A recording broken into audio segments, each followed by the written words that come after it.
डरावनी भूतिया झोपड़ी।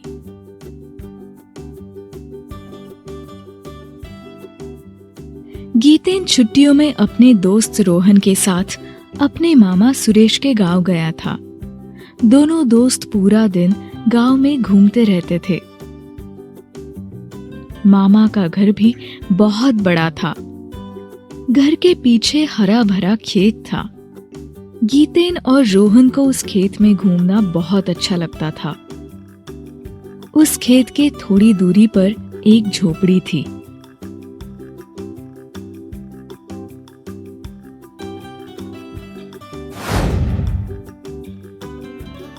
एक दिन शाम के 6 बज रहे थे। तब रोहन, चलो उस झोपड़ी में जाकर देखते हैं। अरे नहीं नहीं, देखो अंधेरा होने वाला है। उस झोपड़ी के आसपास भी कभी कोई नहीं दिखता। पता नहीं वहाँ क्या होगा। मैं नहीं आऊंगा। तुम तो डरपोक के डरपोक ही रहोगे, लेकिन मुझे तो एक दिन उस झोपड़ी को अंदर से देखना ही है।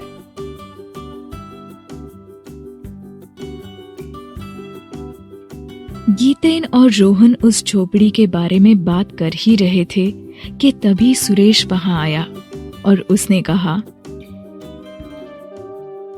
गीतेन, यहाँ क्या कर रहे हो? चलो, अभी अंधेरा हो जाएगा। अंधेरे में खेत में जाना ठीक नहीं है तुम्हारे लिए। मामा, वो झोपड़ी किसकी है? कौन रहता है उधर? मुझे इस झोपड़ी को अंदर से देखना है। शहर में तो मैंने कभी झोपड़ी देखी ही नहीं। बेटा, तुम पूरे गांव में कहीं भी घूमने जाओ, मैं तुम्हें कुछ नहीं कहूंगा, लेकिन भूल से भी उस झोपड़ी के पास मत जाना। क्यों मामा, ऐसा क्या है उस झोपड़ी में?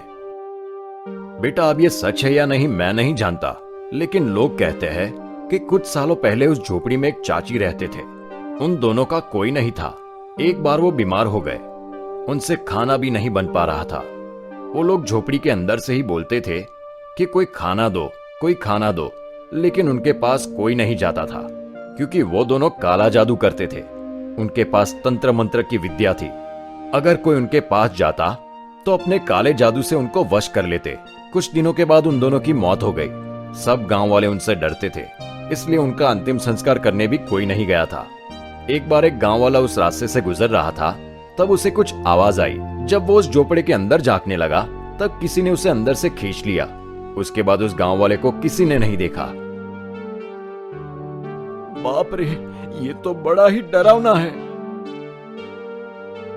इसीलिए बोल रहा हूं कि गलती से भी उस झोपड़े के आसपास भी मत जाना, ठीक है?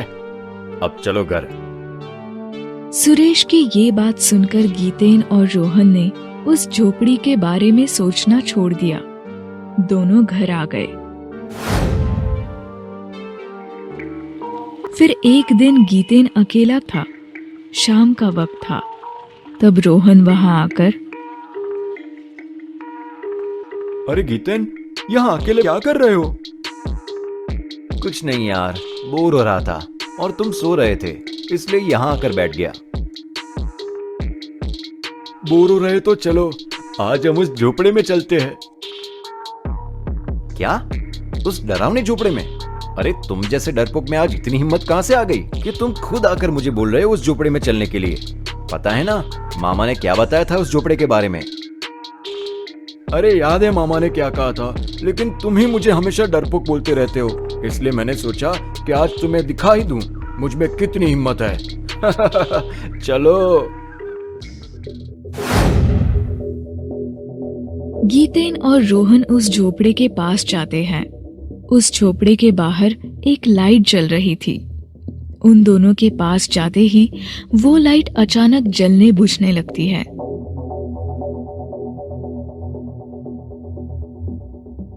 अरे ये क्या? हमारे यहाँ आते इस लाइट को क्या हो गया? अरे कुछ नहीं, यहाँ गांव है, यहाँ अक्सर लाइट की प्रॉब्लम होती है। रोहन की ये बात सुनकर गीतेन चौंक गया। हमेशा डरे हुए रहने वाले रोहन में आज इतनी हिम्मत कहां से आ गई, वो समझ नहीं पा रहा था। रोहन सोच रहा था कि तभी अचानक बहुत तेज हवा बहने लगी। वो लाइट बंद हो गई और किसी ने रोहन और गीतेन को धक्का दिया और वो दोनों उस झोपड़े के अंदर चले गए।